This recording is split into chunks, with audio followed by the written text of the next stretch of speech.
Hey, what's going on, guys? Like Butter here, and welcome back to another Division 2 build video. Today, I want to share with you my Title Update 10 SMG Negotiators Dilemma build that is very strong for PvE and can also be used in PvP. It works really well in the Dark Zone.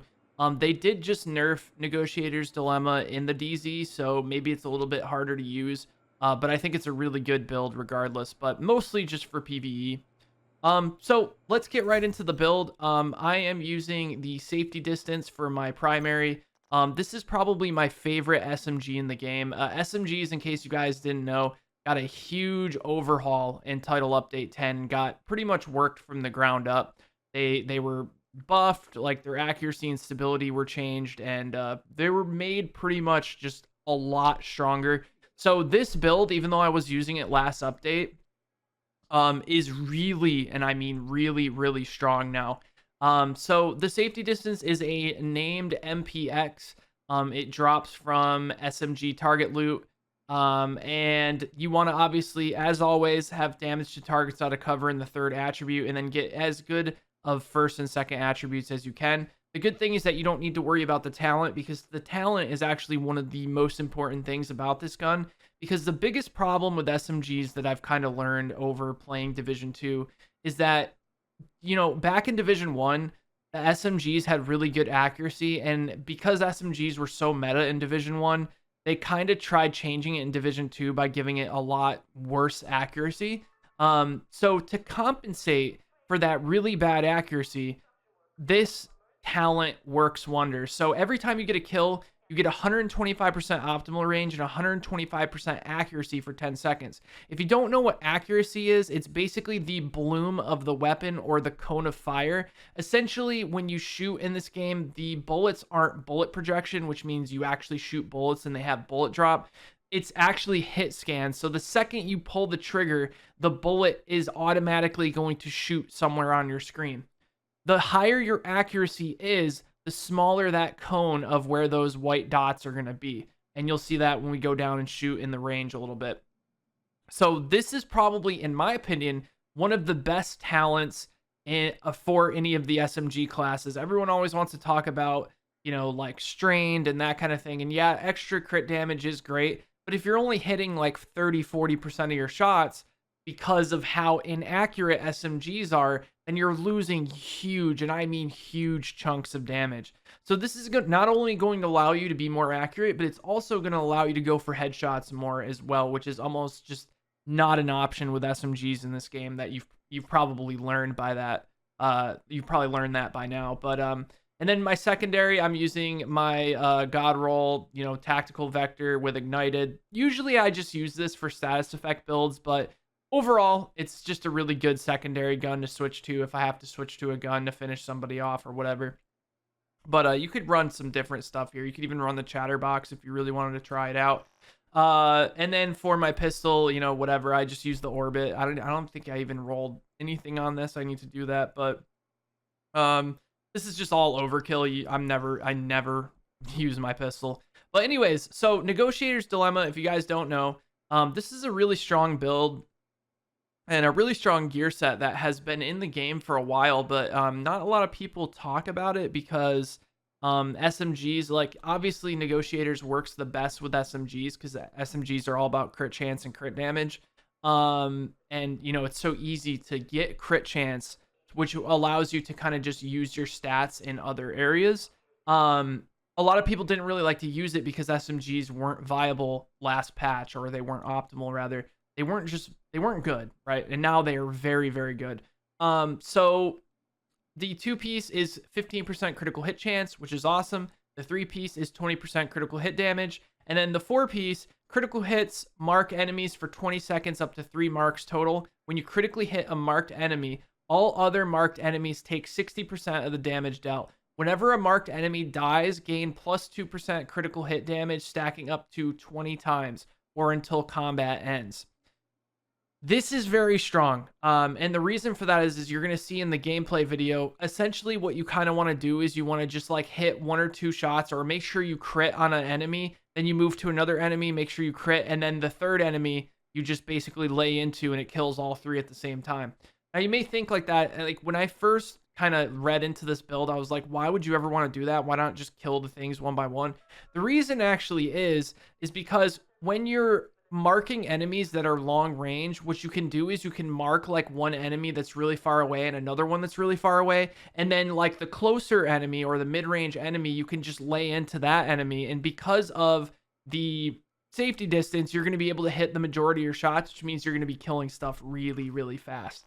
For my chess piece, I am running the Providence defense because Providence did actually get stronger with this update because they upped the headshot damage from 10% to 15%, which I think was a really good idea because just headshot damage is just something that's really just not worth, building heavy into in this game because there's a lot of reasons for that. One, the bloom on a lot of guns is usually too severe for you to consistently go for headshots. And two, if you're hitting an enemy that has like a weak point or has like armor on his head, the headshot damage modifier doesn't work because you actually have to be hitting their head hitbox in order to get that damage buff on headshot damage. I don't understand why headshot damage doesn't affect people that are wearing helmets, but regardless, yeah, so I'm using the sacrifice now. There's a better version of this that I could get. I'm gonna farm for it this week. You would want headshot damage here instead of armor regeneration. Armor regeneration's nice, but it's definitely not worth having in this slot. So I definitely want to try my best to get another variation with this. Even if it's a little bit lower, like 13% weapon damage, that headshot damage is going to go a long way. So the reason I use this chess piece, especially when I play solo, is the difference between having glass cannon and not having glass cannon is like you can't tell, right? Like if you're running like a 6 red build and you're very, very squishy and you have low amount of armor and HP, the difference between glass cannon is not really, you're never going to notice it. I've tried it. I've tested it with another chess piece that didn't have glass cannon. I've tested it with regular glass cannon. Trust me, you cannot tell a difference. It's like 1 or 2 shots. There's this feature that they put in the game when an enemy is doing too much damage to you, they'll kind of give you a small little break to get behind cover. If you haven't noticed, when your armor breaks, sometimes enemies will stop shooting you. That's enough to basically be able to use this talent, and the extra 30% amplified damage is just going to allow you to kill enemies before they even have a chance to shoot you. So you can try something else here if you wanted to try like a different chess piece, but I think that the sacrifice is really essential in this build. And then for the holster, I'm rocking obviously a Negotiators holster. Weapon damage and headshot damage. Essentially at every single piece, you want a red weapon damage and you want to have either headshot damage if you're really confident in hitting headshots or critical hit damage. Realistically, you'd probably most likely want to just stack critical hit damage on everything, but because of Perfect Outsider where the accuracy becomes so high and the gun essentially turns into a laser beam, I can get a lot of value out of stacking a decent amount of headshot damage. So I do like headshot and critical hit damage here and there. So like on mods, I have crit damage on almost everything. But if you want to just go fully crit damage, you can do that. So of the chest piece in the backpack, the backpack is the only one you want to use. And the reason for that is because it ups the damage to additional marked enemies from 60% to 100%. This is really important because basically whenever you're dealing damage to an enemy, the other marked enemies are going to take the same exact amount damage. When it's 60%, it doesn't feel as good because like you'll kill a thing and then like they'll be left over with some health and it just kind of, I don't know, like destroys the flow and destroys the feel of the set. Trust me, you definitely want to try to get the backpack. And now the backpack is available for everybody. It's not raid exclusive anymore. So you can go out and get one of those. And for the gloves, same thing, headshot damage, weapon damage. Regardless, like, if you want to go for crit damage, you can do that if you feel like going for crit damage is enough. The reason I do more headshot damage than crit damage in this build, or kind of like a balanced version, is because you're getting so much crit damage from the Negotiators Dilemma buff. There's no cap on crit damage, but when you have multiple things kind of adding together, the damage just seems to be a lot higher. But like I said, if you want to run crit damage, you can. So for my knee pads, I am using Sokolov, which is giving me 10% SMG damage. And you can see this is pretty much God roll here. You could put crit chance here if you need crit chance. I'm at crit cap. I'm only 1% crit chance over cap. I'm actually at 61% crit chance. And if you don't know, 60% is the cap. So I put headshot damage here. But if you don't have like your watch maxed out and you don't have that extra crit chance, you want to try to get to 60% crit chance with this build, 100%. For your skills, they really don't matter. I play solo a lot, so I use the Reviver Hive in case I ever do take a bunch of damage and go down, and I use Pulse as well. You can use Defender Drone here or Heal Drone, even though Heal Drone's really bad. If you really wanted to, you could try some other stuff in this slot. I just use Pulse because when I'm playing solo, I want to be able to see like everything around me.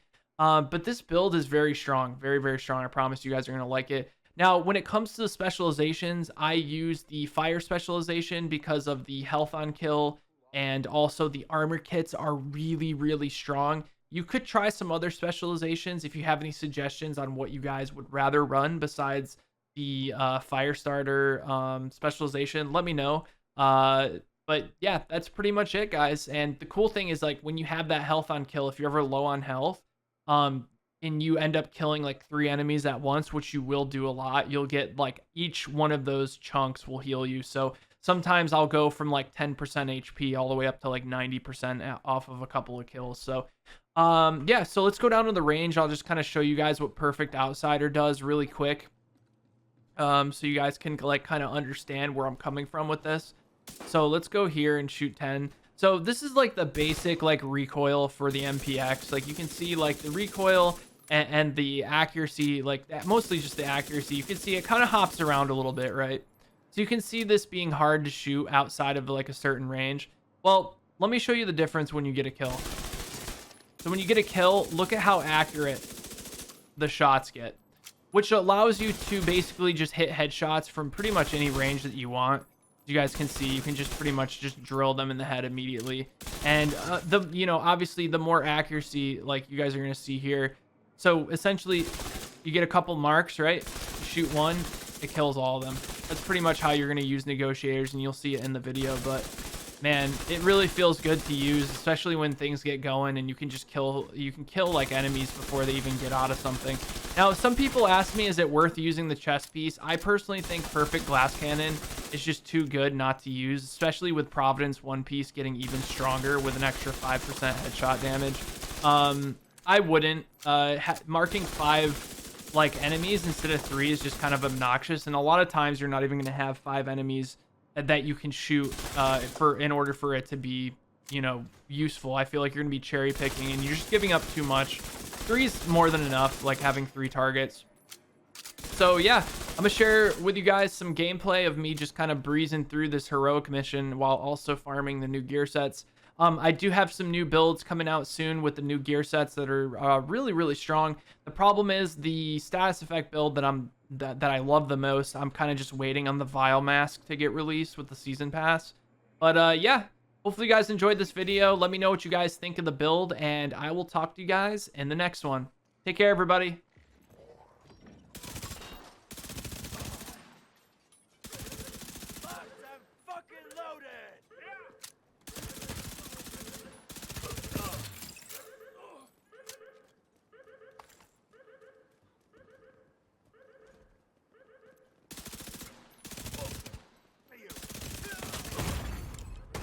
Medical assistance needed. You're dead.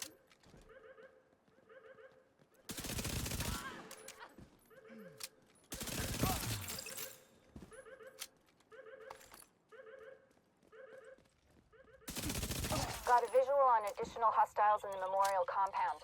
They're moving south. There's a gate between you. It looks closed from here. Agent, you'll need to find a way to open that gate.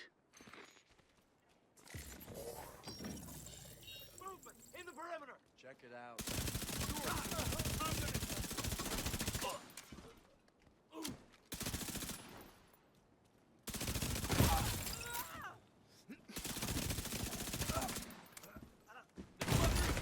Serious trauma detected. Tossing a frag.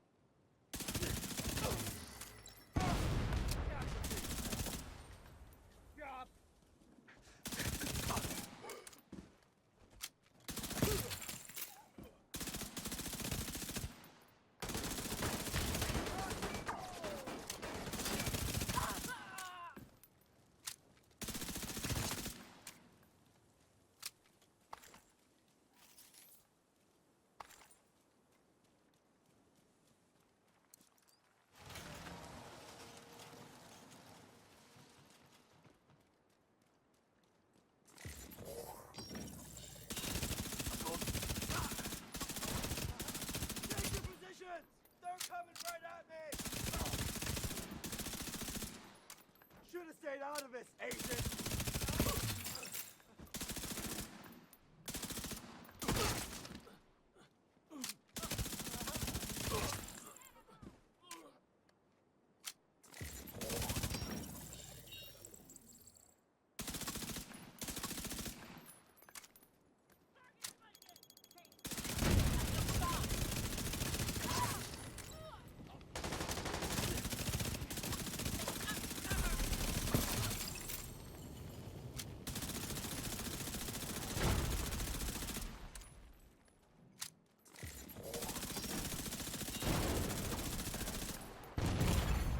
Vital signs critical.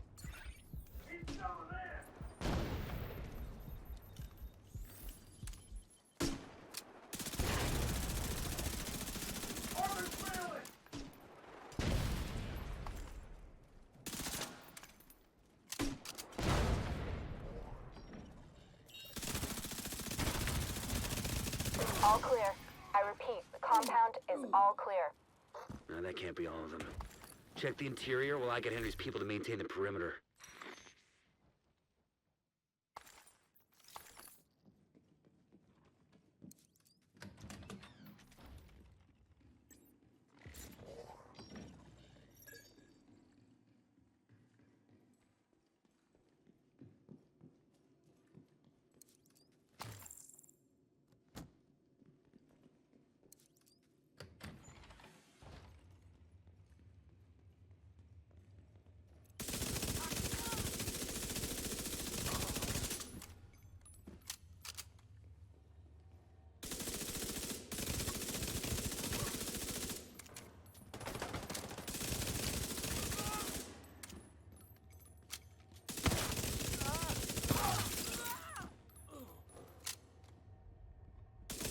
Damn it. The True Sons have turned the memorial into a base. There's an area beneath you with increased security. Isaac can't access data on this location. Stay alert. I don't know what you're walking into. You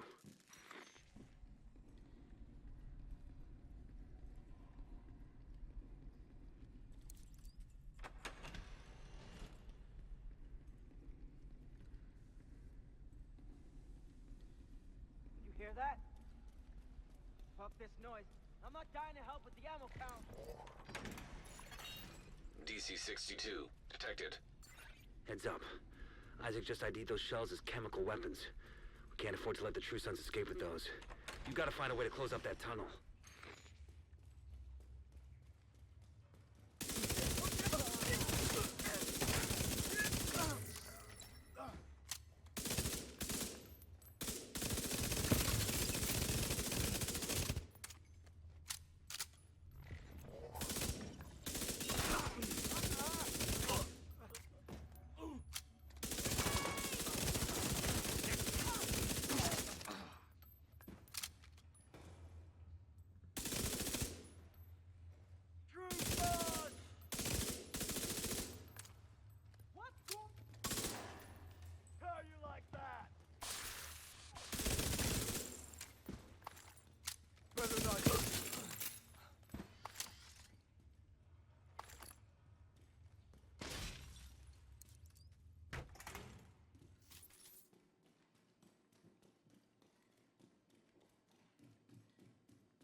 According to the schematics Isaac pulled upstairs, we can lock that tunnel door from their control center. That should keep them from being able to transport those mortars loaded with DC-52.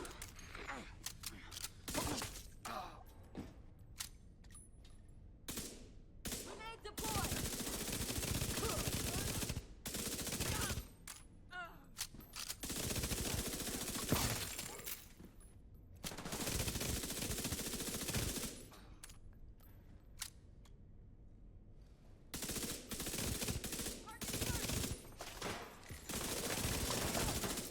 Son of a bitch!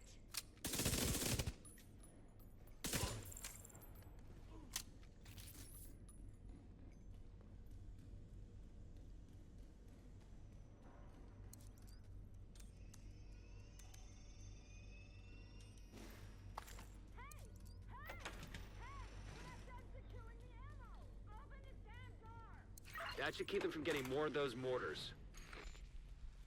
You think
want to head back up.